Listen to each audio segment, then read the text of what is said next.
Upang maiwasan ang ganitong mga eksena tuwing may sakuna, dapat may alam ka.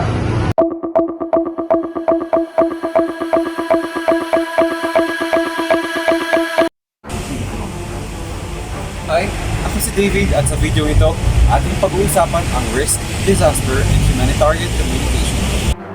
Tatlo sa mga terminolohiya na dapat nating tandaan ay hazard, risk, at disaster. Una, ang hazard ay anumang bagay o pangyayari na maaring magdulot ng kapahamakan. Take for example itong ulan. Pag ito'y lumakas, maaring magkaroon ng pagbaha, landslide o di kaya'y pwede rin tayong makidlatan.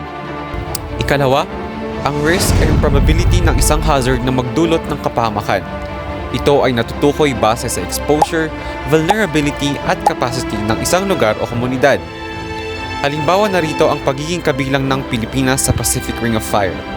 Dahil dito, ang ating bansa ay nakararanas ng 20 earthquakes in average kada araw. At ikatlo, if hazard is a tree, its fruit is disaster. Ang disaster ay mga sudden unforeseen events na karaniwang mapaminsala. Natural, technical o social man ang cause nito, ang disaster ay maaaring magdulot ng casualties at pagkasira ng mga ari-arian. Under casualties, nariyan ang deaths, injuries at missing persons. Yan lang muna sa ngayon at kita-kita ulit tayo sa susunod kong video.